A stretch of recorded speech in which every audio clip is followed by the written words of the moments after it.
If you have a teenage daughter, you need to watch this. Richard Murdoch was explaining that abortion should not be permitted in the case of a rape or incest when he said this. Life is that gift from God, and I think even when life begins in that horrible situation of rape, that it is something that God intended to happen. That's a Republican U.S. Senate candidate in Illinois saying rape is a gift from God. God intended to happen. Jesus, the Republican Party and all their family values talk? Bullshit. They're ready to nominate a serial rapist, sexual abuser, and a pedophile as head of their party. Trump is a sexual predator. And how do I know that Donald Trump is all these things? MAGA cannot be ignored. The Republican Party is saying it out loud. It was a real shock when all of a sudden his hands were all over me. He was like an octopus. It was like he had 6 arms. He was all over the place. But it's when he started putting his hand up my skirt. And that was it. But just it gives you that sense of history. But this woman is not a show-off. She's just telling what happened so we can know it. Yeah, and it's sort of, it makes you think that at a fundamental level, this is sort of a he said, she said, right? And at the end of the day, do you believe Donald Trump, who always tells the truth? Just kidding. Or do you believe that woman on that tape? J.D. Vance is a human train wreck. Weren't Trump supporters involved in the January 6th violence at the U.S. Capitol? Well, if a few people were violent, certainly, but I don't think the majority of Donald Trump's supporters are violent. 3 years ago, during an interview where he came out in support of the draconian Texas abortion law, Vance backed the idea that women should be forced to carry a pregnancy to term, even if it was a result of rape or incest. He said it was inconvenient. Look it up. That, of course, is yet another example of this party's attack on women. But even back in 2016, everyone knew Trump was bad news, and some Republicans stood up to him. While Trump launched a racist campaign against Obama, people are trying to figure out why isn't he giving his birth certificate. I have a birth certificate from Slovenia. Do you want to see President Obama birth certificate? Republicans defended Obama. He's an Arab. He is not. No? No, ma'am. He's a decent family man, citizen that I just happen to have disagreements with. And the Republican Party attacked Trump with the outraged diaper Don he deserved. This man is a pathological liar. But 8 years later, after we've turned over the rock that is Trump, it got worse. Russia, if you're listening. Trump was taking Russian money. You are fake news. No, your son told us. Here's how Dodson remembers the conversation. I said to Eric, well, you're the head of his golf services development company. Who's funding all this? I remember very clearly what he said. He said, no, we don't need American banks. We have all the funding we need out of Russia. New evidence of Russia's determination to interfere in our election.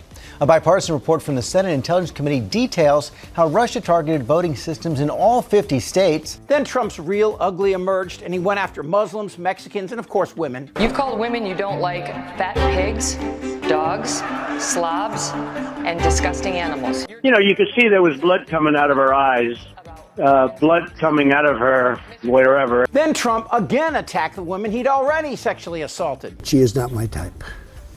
And again, when you say type, you just refer to looking at photos. So you mean physically she's not your type?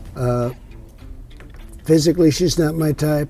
Of course, $100 million later, we learned Trump raped Jean Carroll and assaulted 14 others. And of course, his infamous comments about what happens to him when he's around women. You know, I'm automatically attracted to beautiful. I just start kissing them. It's like a magnet. You just, I don't even wait. And when you're a star, they let you do it. You can do anything. Whatever you want. Grab them by the pussy. And then the Epstein logs and the testimony of young girls and this. He likes beautiful women, and many of them are on the younger side. But J.D. Vance and the rest of the Republican Party's 180 is as transparent as Trump's hairpiece. J.D. wants to be VP, and even after calling Trump Hitler... Do you believe Donald Trump, who always tells the truth? Just kidding. Or do you believe that woman on that tape? And even after what you just heard, that he believed the young woman who said Trump molested her, J.D. Vance is now a Trump guy. And that means he's okay not only with sexual assault, but with the attack on our democracy in Project 2025. Joined by Speaker Mike Johnson and evangelical leaders, announces that the Department of Health and Human Services has reclassified mifepristone, making it illegal to distribute or prescribe, as well as new HHS regulations that make IVF treatments impossible to legally administer. Trump reverses one campaign promise by declaring a national abortion ban by executive order. Challenges to his authority are rejected by the Supreme Court, which has seen new appointments from Trump after it was expanded to 12 justices.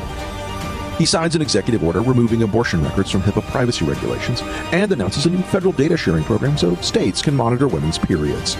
At the heart of Project 2025 is a big shut the front door to every woman in America. There has to be some form of punishment. And the hallmark of Trump's next term will be to turn out the lights on protections for LGBT. They shall surely be put to death. Violence against young black men. Out of sheer morbid curiosity, I'm allowing this freak show to continue. I'm asking for the vote of every single African American citizen. Birtherism is racist. Saying a Mexican judge can't be fair because of his heritage is racist. Saying immigrants from Mexico are rapists is racist. Saying there were good people on both sides in Charlottesville is racist. Calling African countries shithole countries is racist. And of course, women who under Trump's Project 2025 will not have access to IVF, abortion, or as you heard, travel, as Republicans could keep them from crossing a state line if they're pregnant. That is unless Trump and the Supreme Court ban it outright, and there would be nowhere to go. There has to be some form of punishment. And federal laws protecting women against sexual harassment in the workplace, they'll be gone. Lock her up is right. As would protections against a woman's past when she testifies in a rape trial. For all of the above reasons, I respectfully decline to answer the questions under the rights and privileges afforded to every citizen under the United States Constitution. Soon Trump will nominate a VP, and that hump will be rewarded short term with attention and praise from these Cracker Barrel mutton chops. I believe in hate speech. When you have hate for somebody, I am 100% into hate speech, because it's freedom of speech. You can speak. So if you hate someone, you should be able to just say. Yeah. But history won't be kind to Republicans, nor should it. The Republican Party has always treated women like crap because they could get away with it, and still do. And if Trump is somehow reelected, you think it's going to improve? The truth is, none of this matters to Trump's core support. 90% of the time, I have no idea what the I'm talking about. They're forever branded with this attack on our democracy, from mumbling Ben Carson to Rand Paul, who's a doctor like the doctor who works at Eyeglass Hut as a doctor, and who lost any remaining credibility with his attack on Fauci. And of course, Dairy Queen Miss Lindsay and Ted Cruz, who fortunately for him has no more credibility to lose. I will always remember this Republican baboon and his attack on a young co-ed who demanded that all women have access to all forms of health care. What does it say about the college co-ed Susan Fluke, who goes before a congressional committee and essentially says that she must be paid to have sex? What does that make her? It makes her a slut, right? Cute kid. Let's take a look and see who is the cute kid in the White House. No, that's not the kid. That's the kid. We try to... And then Trump actually gave this hump the Presidential Medal of Freedom. Rush Limbaugh, thank you for your decades of tireless devotion to our country. Limbaugh's dead now. Maybe Trump should nominate him. Who's with me? He has a cognitive disorder. Damn right. This isn't their Republican Party anymore. Am I wrong? Damn right. You're in a lot of trouble, Donald. I think he's crazy. I'm Chip Franklin.